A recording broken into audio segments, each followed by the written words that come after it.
हरे कृष्णा। कैसे हो आप सभी लोग? आशा करती हूँ आप सभी परम मंगल में होगे, स्वस्थ होगे, अच्छे होगे। सबसे पहले आप सभी को सट तिला एकादशी की अनंत और अनंत शुभकामनाएं। माघ का पावन पवित्र महीना चल रहा है।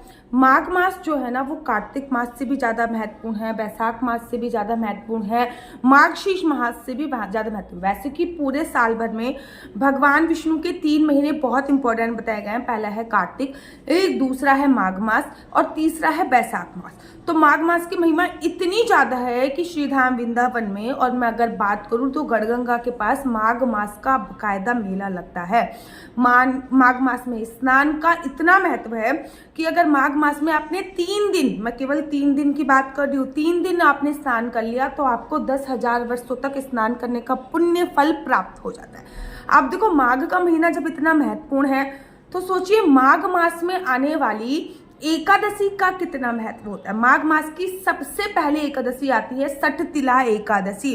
देखो, माघ मास में तिल का बड़ा विशेष महत्व है। तिल दान के लिए बहुत सारी संक्रांति आती है, जैसे कि मकर संक्रांति पे तिल दान करते हैं, सकट चौथ पे तिल का उपयोग किया जाता है। पूरे माघ के महीने में तिल दान की बहुत बड़ी महिमा है। माघ के महीने में तिल का दीपक जलाने की, तिल के दीपक जलाने की भी बहुत बड़ी महिमा शास्त्रों में बताई गई। अब सबसे पहले आने वाली है सठ तिला एकादशी। जैसे कि नाम से प्रतीत होता है, 6 प्रकार से तिल का उपयोग करने वाली एकादशी।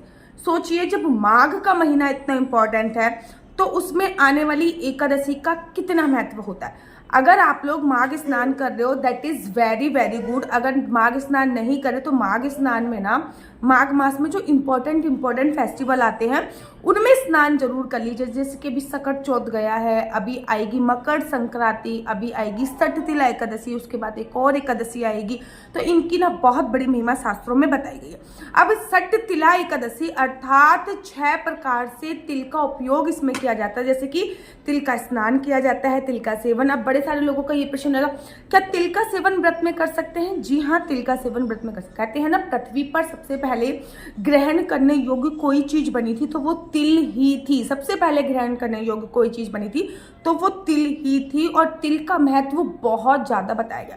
तो सठ तिला एकादशी पे 6 प्रकार से हम लोग तिल का उपयोग करते हैं। सबसे पहले हम तिल का स्नान करते हैं, पानी में काले तिल डाल के हम लोग तिल का स्नान करते हैं। फिर तिल का सेवन करते हैं, तिल के तेल का दीपक जलाते हैं, तिल का हवन करते हैं, तिल का दान करते हैं, तिल का उपटन लगाते हैं।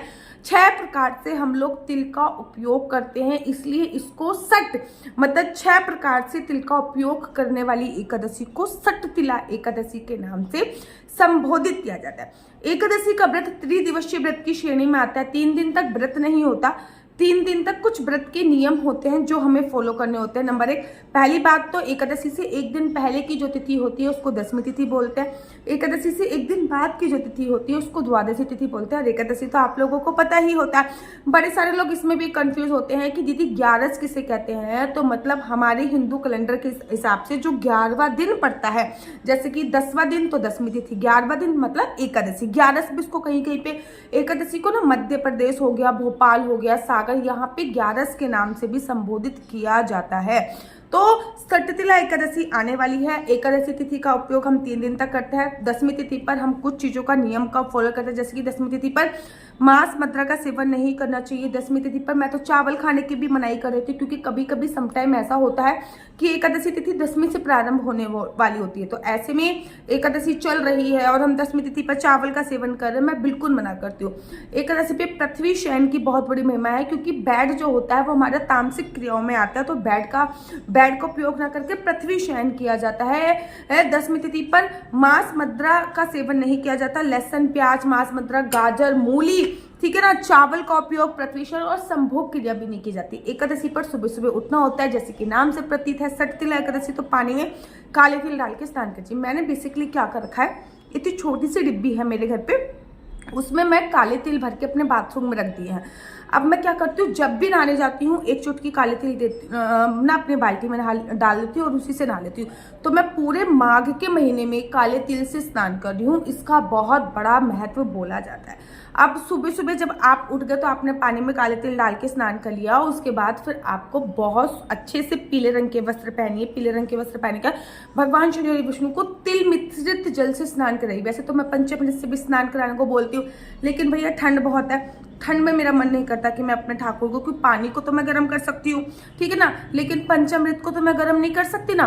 तो मैं जब भी बहुत ज़्यादा ठंड होती है जनवरी के आसपास, तो मैं जनवरी की जो 2 एकादशी आती हूँ उनमें मैं ठाकुर जी को पंचामृत से स्नान नहीं कराती, ठीक है। अब इसके बाद आपको क्या करना होता है, आपके जो भी ठाकुर जी हैं उनको तिल मिश्रित जल से स्नान कराइए। उसके बाद उनको पीले रंग के सुंदर से वस्त्र पहनाइए। उसके बाद संकल्प लीजिए। संकल्प में तिल का उपयोग बहुत आवश्यक है, तो सुपारी, लौंग सुपारी तो जरूर लेनी है। सुपारी लीजिए, 1 या 2 का सिक्का लीजिए, तिल लीजिए। उसके बाद ओम श्री विष्णु श्री विष्णु श्री विष्णु। मेरा नाम आशु चौहान है, मेरा गोत्र केमलक्ष है, मेरा निवास स्थान श्रीधाम वृंदावन है। आज मैं पूरी विधि विधान से छठ तिला एकादशी का व्रत कर रही हूँ। यह व्रत मैं फलाहार खा के करूंगी। भगवान श्री हरि विष्णु मेरा यह व्रत संपूर्ण करने में मेरी सहायता करें। याद रखो, मैंने संकल्प में अपना नाम बोला है, अपना गोत्र बोला है। आप जो संकल्प लोगे उसमें आपको अपना नाम बोलना है, अपना गोत्र बोलना है, ठीक है ना।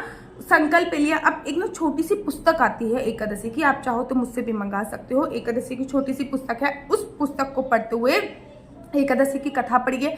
फिर भगवान विष्णु का प्रिय भोग लगाइए। इस दिन तिल का भोग का बड़ा विशेष महत्व होता है। उसके बाद आरती कीजिए। तिल के तेल की ही आरती करनी है। अगर सिंपल से तेल की आरती कर लो तो उसमें भी आप काले तिल का उपयोग कर सकते हो। याद रखो, नहाने में, आरती करने में, हवन करने में ब्लैक कलर के तिलों का उपयोग किया जाता है। खाने में, दान करने में, इन सब में आप सफ़ेद तिल का उपयोग करोगे ही करोगे। उसके बाद तुलसी माता के पास जाइए, तुलसी माता की पूजा अर्चना वंदना कीजिए। एवरीडे आप अगर तुलसी माता की 4 परिक्रमा करते हो तो इस दिन तुलसी माता की कम से कम आपको 11 परिक्रमा करनी चाहिए। तुलसी माता में भी जो जल समर्पित करना है वो आपको काले तिल वाला करना है। अब आप कहोगे दीदी एकादशी पे तुलसी माता पे जल समर्पित होता है। डेफिनेटली श्रीधाम वृंदावन में सभी लोग एकादशी पर तुलसी में जल समर्पित करते हैं। श्रीधाम वृंदावन में द्वादशी पर तुलसी पर जल समर्पित नहीं करते। तो एकादशी पे मैं बेसिकली तुलसी की पूजा कैसे करती हूँ, तुलसी माता के पास जाती हूँ, पहले अपने मंदिर की पूजा करती हूँ, लड्डू गोपाल को उठाती हूँ, तुलसी माता के पास विराजमान कर देती हूँ।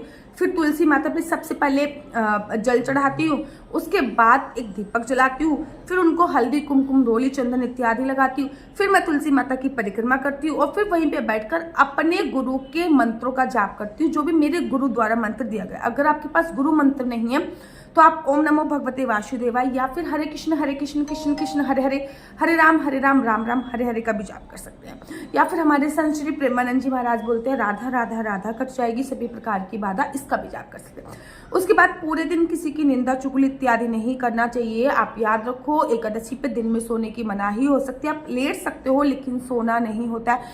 शाम की विशेष पूजा होती है। कहते हैं एकादशी पर रात नहीं होती, एकादशी पे दिन रहता है, रात होती ही नहीं है। तो आपको दिन की पूजा का तो महत्व है ही है। रात में जितनी देर तक आप जागरण कर सकते हैं, भगवान के नाम का सिमरन कर सकते हैं, बहुत ही अच्छा होता है। उतनी देर तक जागरण कीजिए, उतनी देर तक भगवान के नाम का सिमरन कीजिए। अगर आप रात में सो जाते हो तो एक अखंड ज्योत अगर अवश्य जला दीजिए हमेशा एकादशी पर, ताकि आप सो जाओ लेकिन आपकी साक्षी अखंड ज्योत जलती रहे। अगले दिन द्वादशी पे आपको व्रत का पारण करो। एकादशी तिथि इस बार जो प्रारंभ हो रही है वो 13 तारीख की दोपहर को 3:18 पर प्रारंभ हो रही है। पंचांग देखकर मैंने नोट कर लिया है। 13 तारीख को 3:18 पे, मतलब दोपहर को 3:18 तक। दोपहर को 3 बजे से पहले 10वीं तिथि रहेगी, ठीक है ना। तो इसलिए मैं कहती हूँ 10वीं तिथि पर चावल छोड़िए। एकादशी 10वीं तिथि पर 3 बजे से प्रारंभ हो रही है। अगर हमने चावल खा लिए तो चावल 8 घंटे में डाइजेस्ट होएगा। मतलब एकादशी वाले दिन हमारे पेट में, हमारे उदर में चावल का कोई ना कोई अन्य शेष रह जाएगा, जो कि अच्छा नहीं है।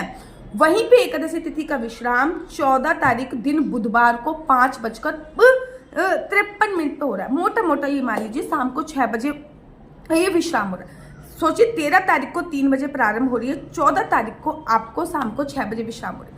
पूरे भारतवर्ष में एकादशी इस बार कोई कंफ्यूजन नहीं है, 14 तारीख की ही बनाई जा रही है। खाटू श्याम में, बाकी भैजी के मंदिर में, ठीक है ना, उज्जैन महाकाल में, गौड़ी संप्रदाय में, निम्नक संप्रदाय में, हर जगह एकादशी आप लोगों की 14 तारीख की ही बनाई जाए। अब कंफ्यूजन ये है, 14 तारीख को है मकर संक्रांति।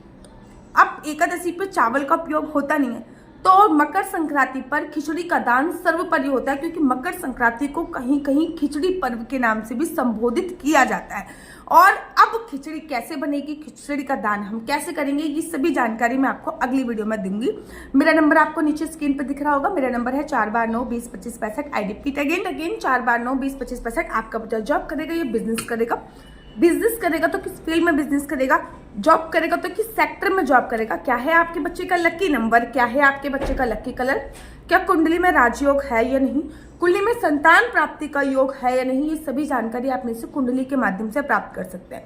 याद रखिए, कुंडली देखना बिल्कुल भी फ्री नहीं है, कुंडली देखने के थोड़े से चार्जेस हैं। और इस नंबर पे मुझसे किसी भी प्रकार से कोई भी क्वेश्चन आंसर पूछने के लिए फोन मत कीजिएगा, क्योंकि ये नंबर केवल और केवल कुंडली दिखाने के लिए दिया हुआ है। राधे राधे, हरे कृष्णा। तो यहाँ पे हम आप लोगों के लिए लेके आए हैं असली तुलसी माला। विभिन्न प्रकार की हमारे पास असली तुलसी माला है। 30 रुपए से प्रारंभ होकर हमारे पास 1100 रुपए तक की तुलसी माला है। जप माला है, गले में पहनने वाली तुलसी माला है, 1 राउंड की तुलसी माला है, 2 राउंड की तुलसी माला है, 10 साल तक चलने वाली तुलसी माला है, और डबल राउंड की तुलसी माला है, 3 राउंड की तुलसी माला है, गांठ वाली जपने वाली माला है, बिना गांठ की जपने वाली माला है, राधा नाम के लॉकेट वाली माला है, और लैब सर्टिफिकेट द्वारा प्रमाणित तुलसी माला है, जिसमें हम आपको लैब का सर्टिफिकेट देंगे कि ये असली है या नकली है। बहुत सारी तुलसी मालाएं हम आपके लिए लेके आए हैं। न केवल हम आपके लिए तुलसी माला का कलेक्शन लेके आए हैं, अपितु लड्डू गोपाल की असली तुलसी माला जिसपे राधा नाम का लॉकेट है, लड्डू गोपाल के लिए वैजंती माला, लड्डू गोपाल के लिए चंदन माला भी हम लोगों के लिए लेके आए हैं। और लड्डू गोपाल की तीनों माला का सेट है, तुलसी माला, चंदन माला और वैजंती माला का सेट भी लेके आए हैं। साथ ही के साथ हम आपके लिए रुद्राक्ष के असली ब्रेसलेट, पानी में डालने वाला रुद्राक्ष, 1 मुखी रुद्राक्ष से लेकर 14 मुखी रुद्राक्ष तक हमारे पास सारे लैब टेस्टेड रुद्राक्ष अवेलेबल हैं।